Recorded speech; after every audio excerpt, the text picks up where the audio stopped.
ಅತ್ಯುತ್ತಮ ಮುಖ್ಯಮಂತ್ರಿ ಯಾರು ಅಂತ ಹೇಳಿದ್ರೆ ಸಾಮಾಜಿಕ ನ್ಯಾಯದ ಪರಿಕಲ್ಪನೆ ಇರ್ತಕ್ಕಂಥವ್ರು ಸಿದ್ದರಾಮಯ್ಯನವರು ಅಂತಕ್ಕಂಥ ಅವಾರ್ಡನ್ನು ಅವ್ರು ಕೊಟ್ಟಿದ್ದಾರೆ. ಕಾರಣ ಇಷ್ಟೇ, ಇವತ್ತೇನು ಉದ್ಯೋಗ ಸೃಷ್ಟಿ ಆಗಲ್ಲ ಅಂತ ಹೇಳ್ತಿದ್ರು, ಇದು ಬರ್ಬಾದಾಗತ್ತೆ ಈ ಸರ್ಕಾರ ಅಂತ ಹೇಳ್ತಿದ್ರು. ಆದರೆ ಅತಿ ಹೆಚ್ಚು ಹಣ ಕ್ರೋಢೀಕರಿಸೋದ್ರಲ್ಲೂ ಕೂಡ ಕರ್ನಾಟಕ ರಾಜ್ಯ ಮೊದಲನೇ ಸ್ಥಾನದಲ್ಲಿದೆ. ಅವ್ರಿಗೆ ಬಿಟ್ಟು ಹೋದ ಸಮಯದಲ್ಲಿ 2 ಲಕ್ಷ ಚಿಲ್ಲರೆ ನಮ್ಮ ಬಡ್ಜೆಟ್ ಇತ್ತು.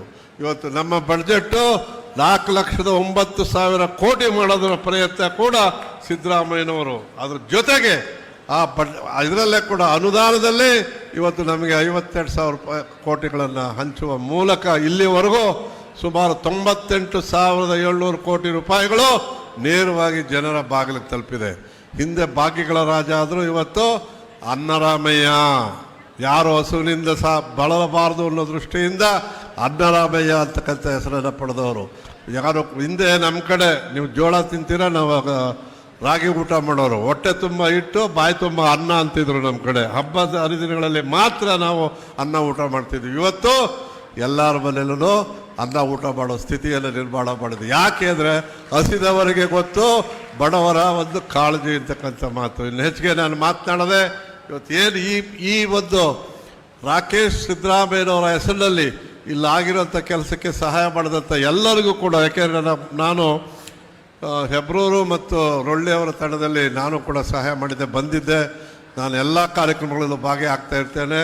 ಇಡೀ ರಾಜ್ಯದಲ್ಲಿ ಇವತ್ತು ರಾಕೇಶ್ ಅವರ ಹೆಸರಿನಲ್ಲಿ ಇನ್ಸ್ಟಿಟ್ಯೂಟ್ ಇರ್ಬೋದು, ದೇವರಾಜ್ ಹೆಸರಿನಲ್ಲಿ ಹಾಸ್ಟೆಲ್ ಇರ್ಬೋದು, ಜಾಗ ಇರ್ಬೋದು, ಬಿಲ್ಡಿಂಗ್ ಇರ್ಬೋದು, ಕನಕ ಭವನ ಇರ್ಬೋದು, ಸಂಗೊಳ್ಳಿ ರಾಯಣ್ಣ ಮೂರ್ತಿ ಇರ್ಬೋದು. ಈ ರೀತಿ ಅತ್ಯುತ್ತಮ ಕೆಲಸ ಮಾಡೋದಲ್ಲದೆ ಒಂದು ಸಾಮಾಜಿಕ ನ್ಯಾಯ ಚಿಂತನೆ ಇಟ್ಕೊಂಡಿರ್ತಕ್ಕಂಥ ಸಮಾಜ, ನಮ್ಮಂತೆ ಬಾಳ್ವೆ ಮಾಡ್ತಕ್ಕಂಥ ಎಲ್ಲರನ್ನು ಒಟ್ಟಿಗೆ ತಗೊಂಡೋಗುವಂಥ ಕೆಲಸವನ್ನು ಸಿದ್ದರಾಮಯ್ಯನವರ ಚಿಂತನೆ ಏನಿದೆ ಆ ಚಿಂತನೆಯನ್ನು ಈ ಒಂದು ಜಿಲ್ಲೆಯ ಕುರುಬರು ಮಾಡ್ತಾ ಇದ್ದಾರೆ ಅಂತಕ್ಕಂಥ ಮಾತನ್ನು ಹೇಳಿ, ಆದರೆ DR ಪಾಟೀಲ್ರಿಗೆ ಅತ್ಯುತ್ತಮ ಮುಖ್ಯಮಂತ್ರಿ ಯಾರು ಅಂತ ಹೇಳಿದ್ರೆ ಸಾಮಾಜಿಕ ನ್ಯಾಯದ ಪರಿಕಲ್ಪನೆ ಇರ್ತಕ್ಕಂಥವ್ರು ಸಿದ್ದರಾಮಯ್ಯನವರು ಅಂತಕ್ಕಂಥ ಅವಾರ್ಡನ್ನು ಅವ್ರು ಕೊಟ್ಟಿದ್ದಾರೆ. ಕಾರಣ ಇಷ್ಟೇ, ಇವತ್ತೇನು ಉದ್ಯೋಗ ಸೃಷ್ಟಿ ಆಗಲ್ಲ ಅಂತ ಹೇಳ್ತಿದ್ರು, ಇದು ಬರ್ಬಾದಾಗತ್ತೆ ಈ ಸರ್ಕಾರ ಅಂತ ಹೇಳ್ತಿದ್ರು. ಆದರೆ ಅತಿ ಹೆಚ್ಚು ಹಣ ಕ್ರೋಢೀಕರಿಸೋದ್ರಲ್ಲೂ ಕೂಡ ಕರ್ನಾಟಕ ರಾಜ್ಯ ಮೊದಲನೇ ಸ್ಥಾನದಲ್ಲಿದೆ. ಅವ್ರಿಗೆ ಬಿಟ್ಟು ಹೋದ ಸಮಯದಲ್ಲಿ 2 ಲಕ್ಷ ಚಿಲ್ಲರೆ ನಮ್ಮ ಬಡ್ಜೆಟ್ ಇತ್ತು. ಇವತ್ತು ನಮ್ಮ ಬಡ್ಜೆಟ್ಟು 4,09,000 ಕೋಟಿ ಮಾಡೋದರ ಪ್ರಯತ್ನ ಕೂಡ ಸಿದ್ದರಾಮಯ್ಯನವರು. ಅದ್ರ ಜೊತೆಗೆ ಇದರಲ್ಲೇ ಕೂಡ ಅನುದಾನದಲ್ಲಿ ಇವತ್ತು ನಮಗೆ 52,000 ಕೋಟಿಗಳನ್ನು ಹಂಚುವ ಮೂಲಕ ಇಲ್ಲಿವರೆಗೂ ಸುಮಾರು 98,700 ಕೋಟಿ ರೂಪಾಯಿಗಳು ನೇರವಾಗಿ ಜನರ ಬಾಗಿಲಿಗೆ ತಲುಪಿದೆ. ಹಿಂದೆ ಭಾಗ್ಯಗಳ ರಾಜ ಆದರೂ ಇವತ್ತು ಅನ್ನರಾಮಯ್ಯ, ಯಾರು ಹಸುವಿನಿಂದ ಬಳಲಬಾರದು ಅನ್ನೋ ದೃಷ್ಟಿಯಿಂದ ಅನ್ನರಾಮಯ್ಯ ಅಂತಕ್ಕಂಥ ಹೆಸರನ್ನು ಪಡೆದವರು.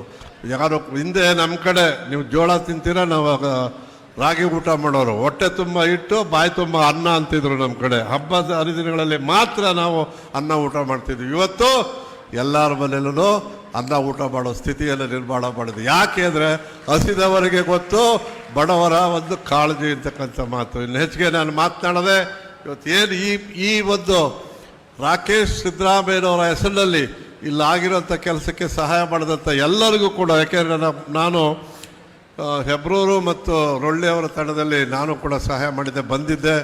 ನಾನು ಎಲ್ಲ ಕಾರ್ಯಕ್ರಮಗಳಲ್ಲೂ ಭಾಗಿಯಾಗ್ತಾ ಇರ್ತೇನೆ. ಇಡೀ ರಾಜ್ಯದಲ್ಲಿ ಇವತ್ತು ರಾಕೇಶ್ ಅವರ ಹೆಸರಿನಲ್ಲಿ ಇನ್ಸ್ಟಿಟ್ಯೂಟ್ ಇರ್ಬೋದು, ದೇವರಾಜ್ ಹೆಸರಿನಲ್ಲಿ ಹಾಸ್ಟೆಲ್ ಇರ್ಬೋದು, ಜಾಗ ಇರ್ಬೋದು, ಬಿಲ್ಡಿಂಗ್ ಇರ್ಬೋದು, ಕನಕ ಭವನ ಇರ್ಬೋದು, ಸಂಗೊಳ್ಳಿ ರಾಯಣ್ಣ ಮೂರ್ತಿ ಇರ್ಬೋದು. ಈ ರೀತಿ ಅತ್ಯುತ್ತಮ ಕೆಲಸ ಮಾಡೋದಲ್ಲದೆ ಒಂದು ಸಾಮಾಜಿಕ ನ್ಯಾಯ ಚಿಂತನೆ ಇಟ್ಕೊಂಡಿರ್ತಕ್ಕಂಥ ಸಮಾಜ, ನಮ್ಮಂತೆ ಬಾಳ್ವೆ ಮಾಡ್ತಕ್ಕಂಥ ಎಲ್ಲರನ್ನು ಒಟ್ಟಿಗೆ ತಗೊಂಡೋಗುವಂಥ ಕೆಲಸವನ್ನು ಸಿದ್ದರಾಮಯ್ಯನವರ ಚಿಂತನೆ ಏನಿದೆ ಆ ಚಿಂತನೆಯನ್ನು ಈ ಒಂದು ಜಿಲ್ಲೆಯ ಕುರುಬರು ಮಾಡ್ತಾ ಇದ್ದಾರೆ ಅಂತಕ್ಕಂಥ ಮಾತನ್ನು ಹೇಳಿ, ಆದರೆ DR ಪಾಟೀಲ್ರಿಗೆ ಒಂದೇ ಒಂದು ರಿಕ್ವೆಸ್ಟು, ಗುರುಗಳೇ ನಮಗೊಂದು ಮಾತು ಹೇಳಿದ್ರೆ ಮೊದಲನೇ ಬೋಣಿಗೆ ಹಾಕ್ಸ್ಕೊತೀರಾ, ಮೊದಲನೇ ಓಟ್ ಹಾಕ್ಸ್ಕೊತೀರಾ, ಸಾಲ ಕೊಟ್ಟರೆ ಮೊದಲು ವಾಪಸ್ ಕೊಡ್ತೀವಿ, ನಮಗೂ ಒಂದು ಸಣ್ಣ ಪುಟ್ಟ ಅಧಿಕಾರನೂ ಕೊಡಬೇಕು ಅಂತಕ್ಕಂಥ ಮಾತನ್ನು ಕೇಳಿಕೊಂಡು ಹೆಚ್ಚಿಗೆ ಮಾತನಾಡದೆ ಬರೀ ಓಟ್ ಹಾಕೋಕ್ಕೆ ಅಲ್ಲ ನಾವು ಇದ್ದೀವಿ. ಈಗ ಒಂದು ಮಾತು ಬೇರೆ ಆಡ್ತಾರೆ ಬೇರೆ MLAಗಳು, ನಮ್ಮ ಕಾಂಗ್ರೆಸ್ MLAಗಳೇ ಮಾತಾಡ್ತಾರೆ, ಏನಪ್ಪ ಅಂದರೆ ನಮಗೇನೋ ಸಹಾಯ ಮಾಡಿ ಅಂದರೆ ನಿಮ್ಮ ಸಿದ್ದರಾಮಯ್ಯನವ್ರು ಹೋಗಿ ಅಂತಾರೆ. ಇದೆಲ್ಲ ಅನುಭವಿಸಿದ್ದೇವೆ. ಸಿದ್ದರಾಮಯ್ಯನವ್ರು ಇದ್ದಾರೆ, ನೀವು ಗೆದ್ದಿರೋದು ಸಿದ್ದರಾಮಯ್ಯನವರಿಂದಾನೆ ಅನ್ನೋದನ್ನು ಕೂಡ ಅರಿವಿಟ್ಕೊಳ್ಳಿ ನೀವು ಶಾಸಕರು ಅಂತಕ್ಕಂಥದ್ದನ್ನು ಹೇಳಿ ತಮ್ಮ ಈ ರಾಷ್ಟ್ರದಲ್ಲಿ ಯಾರಾದರೂ ಮತ ಪರಿವರ್ತನೆಗೆ ಅವಕಾಶ ಮಾಡಿರ್ತಕ್ಕಂಥ ನಾಯಕರನ್ನ ಇದ್ದರೆ ಅದು ಸಿದ್ದರಾಮಯ್ಯನವರು ಅಂತಕ್ಕಂಥದ್ದನ್ನು ಹೇಳ್ತಾ ಹೆಚ್ಚಿಗೆ ನಾನು ಮಾತನಾಡದೆ ಬಂಧುಗಳೇ, ಇವತ್ತು ಭಾಳ ಸಂತೋಷದಿಂದ ಅದರಲ್ಲೂ ರಾಕೇಶ್ ಸಿದ್ದರಾಮಯ್ಯನವರ ಸುಪುತ್ರ ಇವತ್ತು ಪವನ್ ಬಂದು ಅವ್ರ ತಂದೆಯ ಕಾರ್ಯಕ್ರಮದಲ್ಲಿ ಭಾಗಿಯಾಗಿ ಈ ಸಮಾಜವನ್ನು ನೋಡುವಂಥ ಅವಕಾಶವನ್ನು ಕಲ್ಪಿಸೊಟ್ಟಂಥ ನಮ್ಮ ರೊಳ್ಳಿ ತಂಡ ಅವ್ನ ಮಗನ ಚಿಕ್ಕವನ ಹೆಸರೇನು ರೊಳ್ಳಿ, ನಿನ್ನ ಹೆಸರೇನು?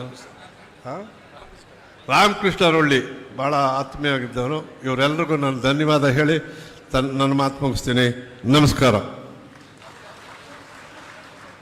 ಇದೀಗ ನಮ್ಮ ಸಮಾಜದ ಹಿರಿಯ ಮುಖಂಡರು, ಗದಗ ಜಿಲ್ಲಾ ಕುರುಬರ ಸಂಘದ ಒಂದು ಬೆಳವಣಿಗೆಗೆ ಅಪಾರವಾದಂಥ ಶ್ರಮವನ್ನು ವಹಿಸಿ ದುಡಿದಂಥ ಮಾನ್ಯ ಫಕೀರಪ್ಪನವರು, ಅವರ ಶ್ರೀಮತಿಯವರು, ಅವರ ಕುಟುಂಬದವರಿಗೆ ಒಂದು ಪುಟ್ಟ ಒಂದು ಕೃತಜ್ಞತಾ ಸಮರ್ಪಣೆ ಹಾಗೂ ಸನ್ಮಾನ ಕಾರ್ಯಕ್ರಮ ಕರ್ನಾಟಕ ರಾಜ್ಯದ ಘನವೆತ್ತ ಮುಖ್ಯಮಂತ್ರಿಗಳಾದಂಥ ಶ್ರೀಮಾನ್ ಸಿದ್ದರಾಮಯ್ಯ ಸಾಹೇಬರ ಅಮೃತ ಹಸ್ತದಿಂದ. ಮಾನ್ಯ ಫಕೀರಪ್ಪನವರು, ಇವತ್ತು ನಾವು ಯಾವ ಜಾಗವನ್ನ ನಾವು ಕೂತಿದ್ದೇವೆ, ಅವರ ಸ್ನೇಹಿತರೊಬ್ಬರು ಕ್ಷತ್ರಿಯ ಸಮುದಾಯದ ಅವರ ಸ್ನೇಹಿತರು ಅವರಿಗೆ 2 ಸೈಟ್ ಕೊಡೋದಕ್ಕೆ ಹೋದಾಗ, ನನಗೆ ಸೈಟ್ ಕೊಡಬೇಡಿ, ಕುರುಬ ಸಮಾಜಕ್ಕೊಂದು ಜಾಗ ಇಲ್ಲ, ನಮಗೆ ಏನಾದರೂ ಮಾಡಿ ಸ್ವಲ್ಪ ಜಾಗ ಕೊಡಿ ಅಂತ ಕೇಳಿ, ತಮಗೆ ಆಸ್ತಿ ಬೇಡ. ಇದೀಗ ಕರ್ನಾಟಕ ರಾಜ್ಯದ ಮುಖ್ಯಮಂತ್ರಿಗಳಾದ ಶ್ರೀಮಾನ್ ಸಿದ್ದರಾಮಯ್ಯ ಸಾಹೇಬರು, ಮಾನ್ಯ ಫಕೀರಪ್ಪ ಸಾಹೇಬರು, ಫಕೀರಪ್ಪ ದಂಪತಿಗಳು ಹಾಗೂ ಅವರ ಕುಟುಂಬದವರಿಗೆ ಪ್ರೀತಿಯ ವಿದ್ಯಾಭ್ಯಾಸಕ್ಕೆ ಪ್ರೋತ್ಸಾಹ ನೀಡೋದಕ್ಕೋಸ್ಕರ ಮಾನ್ಯ ರೊಳ್ಳಿಯವರ ಕುಟುಂಬದ ಕಡೆಯಿಂದ ಅವನಿಗೆ ಆರ್ಥಿಕ ನೆರವನ್ನು ಕೂಡ ಕೊಡ್ತಾ ಇದ್ದಾರೆ. ರಾಕೇಶ್ ಸಿದ್ದರಾಮಯ್ಯ ಅಭಿಮಾನಿ ಬಳಗದ ವತಿಯಿಂದ ಈ ಬಾಲಕನ ತಾಯಿಗೆ ಕುರುಬರ ಸಂಘದ ವತಿಯಿಂದ 50,000 ರೂಪಾಯಿ ಚೆಕ್ಕನ್ನು ಕೊಡೋದ್ರ ಮೂಲಕ ಶ್ರೀಮಾನ್ ಸಿದ್ದರಾಮಯ್ಯ ಸಾಹೇಬರು ಆತನನ್ನು ಕೂಡ ಸನ್ಮಾನಿಸಲಿದ್ದಾರೆ, ಅವರನ್ನು ಕೂಡ ಪ್ರೋತ್ಸಾಹಿಸಲಿದ್ದಾರೆ.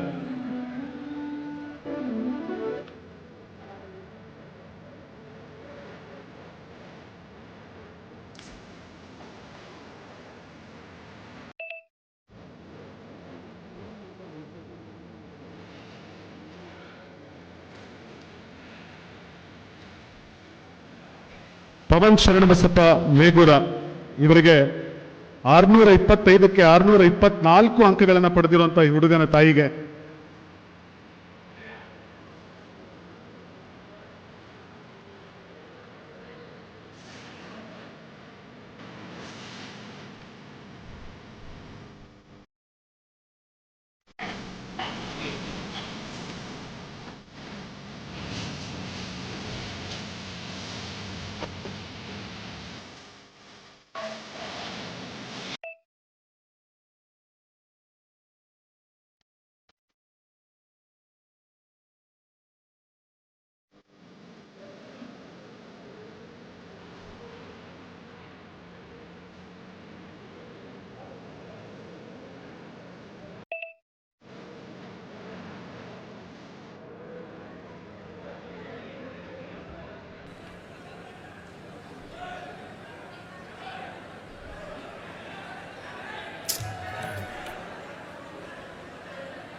ನೋಡಿ, ಅವರು ಮೀಡಿಯಾದವರು, ಅವರು ಇಡೀ ರಾಜ್ಯಕ್ಕೆ ಈ ಕಾರ್ಯಕ್ರಮ ತೋರಿಸ್ತಿದ್ದಾರೆ, ಅವ್ರನ್ನ ಕೂರ್ಸಕ್ಕಾಗಲ್ಲ ದಯವಿಟ್ಟು.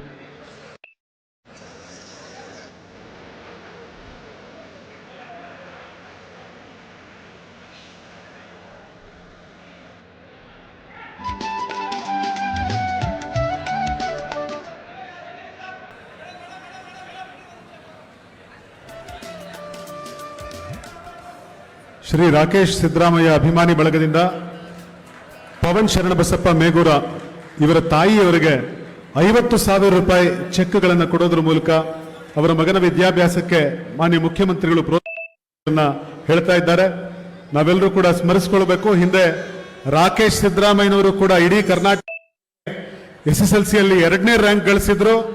ಇವತ್ತು ಈ ಹುಡುಗ 3ನೇ ರ್ಯಾಂಕ್ ಗಳಿಸಿದ್ದಾನೆ. ಅವರನ್ನ ನಮ್ಮೆಲ್ಲರ ಪ್ರೀತಿಯ ಮುಖ್ಯಮಂತ್ರಿಗಳು ಸನ್ಮಾನಿಸಿದ್ದಾರೆ. ಪ್ರೀತಿಯ ಬಂಧುಗಳೇ, ಇದೀಗ ಈ ಕಾರ್ಯಕ್ರಮವನ್ನು ಉದ್ದೇಶಿಸಿ ಫಕೀರಪ್ಪನವರು ಎರಡು ನುಡಿಗಳನ್ನು ನುಡಿಬೇಕು, ಈ ಸಭೆಯನ್ನು ಉದ್ದೇಶಿಸಿ ಮಾತನಾಡಬೇಕು ಅಂತ ವಿನಂತಿಸ್ಕೊಳ್ತಾ ಇದ್ದೇವೆ.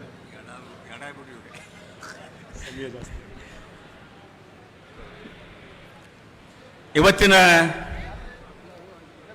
ನಮ್ಮ ಗದಗ ತಾಲೂಕು ಕುರುಬ ಸಂಘ ಹುಟ್ಟಿಕೊಂಡು 25 ವರ್ಷ.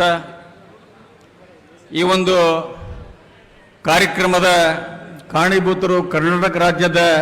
ಹೆಚ್ಚಿನ ವಿಡಿಯೋಗಳಿಗೆ ಪ್ರತಿಧ್ವನಿ ಯೂಟ್ಯೂಬ್ ಚಾನೆಲ್ ಸಬ್ಸ್ಕ್ರೈಬ್ ಮಾಡಿ, ಬೆಲ್ ಐಕಾನ್ ಕ್ಲಿಕ್ ಮಾಡಿ.